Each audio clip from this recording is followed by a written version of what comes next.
We are back with Adam Stewart from Bell Nursery. Now, in our 8 o'clock hour, he showed us some spring flower trends. Now we're going to talk about how to take care of those plants so that they don't all die on us and we can keep with this trend, or to revive some plants that maybe we already have. Is that easier said than done, or can we do it? Anybody can do it. It's actually very easy, much easier done than said. So let me flip that around a little bit. Okay, so walk us through some of this. Walk us through.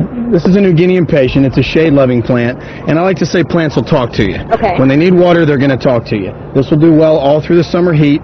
When it needs water, it is going to start to droop, and it'll even get to the point where you think it's dead.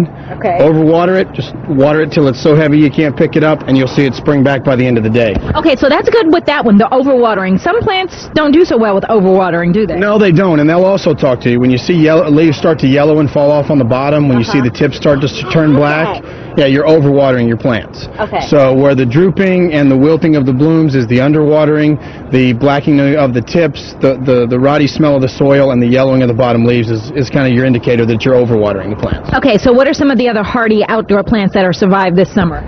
Your succulents over here, these are a little different than what you see in the color palettes, but they'll do really well for the summer months. Is your succulents.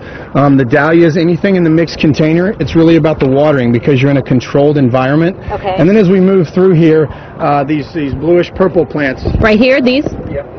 These are Angelonia, that's called angel face, really do well in the summer heat, as well as these Calibrachoa or million bells, the bicolors, the purple, and then the bicolor reddish pink you see, will also do really well in the summer heat. Right. And then if you want something for a little height, this is called a cordyline or a red star, and you can almost not water those, most of the summer, and they're going to do well.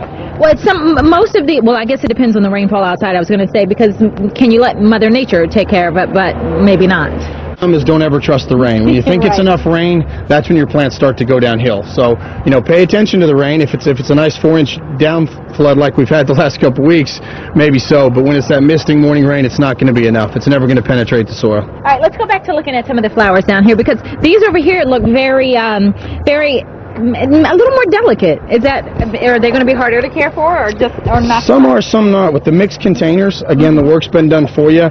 The one thing to watch out for, the verbena, you may lose a little bloom. Is that this in here? I'm sorry, the pink bloom here. Okay. May lose a little bloom when it dries out. But again, they're very vibrant. They spring back. As you can see, you got blooms coming here. You got blooms coming here. So when you lose one, don't give up on it.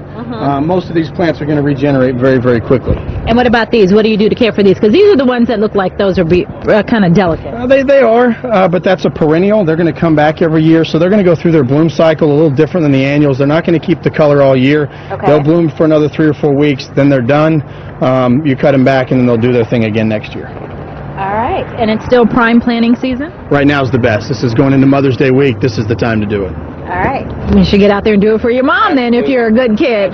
Thank you so much. Thank you. All right, well, it's a book that is creating a lot